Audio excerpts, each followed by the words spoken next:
જેતપુરના જૂના રૂપાવટી રોડ ઉપર આવેલા ખારાવાડા વિસ્તારમાં વહેલી સવારે 4 પગનો આતંક જોવા મળ્યો હતો। અહીં રમેશભાઈ વલ્લભભાઈ ખાચરિયાની વાડીમાં ઘૂસીને એક દીપડાએ 3 માસૂમ વાછરડીઓનું મારણ કરતા સમગ્ર પંથકમાં ભયનો માહોલ ફેલાઈ ગયો છે। આ ઘટનાની જાણ થતાં જ વાડી માલિકે તુરંત ફોરેસ્ટ વિભાગને જાણ કરી હતી। સીમ વિસ્તારમાં દીપડાના સતત વધી રહેલા આટાફેરા અને આ મારણની ઘટનાને પગલે ખેડૂતો અને પશુપાલકોમાં ભારે ફફડાટ ફેલાયો છે। ખેડૂતોએ દીપડાને તાત્કાલિક પાંજરે પૂરવા માટે વન વિભાગ સમક્ષ પ્રબળ માંગ કરી છે, જેને પગલે ફોરેસ્ટ વિભાગ દ્વારા દીપડાનું લોકેશન મેળવવા માટે સઘન તપાસ શરૂ કરાઈ છે।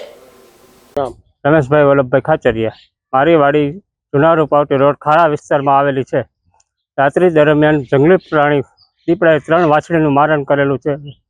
ફોરેસ્ટ વિભાગને અમે જાણ કરેલી છે, તો તાત્કાલિક એને પાંજરે પૂરવા વિનંતી। આ દીપડાએ જે 3 વાછડીનું મારણ કર્યું છે, હવે તમને લોકોને કેવો ભય કેવોક લાગે? ભય તો રાતને દિવસે અમારે અહીં રહેવાનું હોય તો ભય તો લાગે જ ને। જંગલી પ્રાણી છે એટલે એને મારવાથી કાંઈ ન ફેર પડે।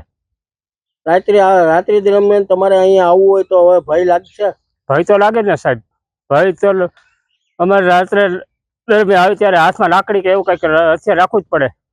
આ કેટલા પહેલી વાર પ્રથમ વાર આ બાજુ આવ્યો કે અવારનવાર આવે છે? અવારનવાર આવે છે, પણ મારણ પહેલી વાર કરેલું। હવે તમારી માંગ શું છે? માંગ એ છે કે આ જંગલી પ્રાણી જેટલા સિંહ દીપડા જે હોય તે પાંજરે પૂરવા વિનંતી। કારણ કે અમારે આ વિસ્તાર છે ને આખો ઝાડીઓથી ભરેલો છે।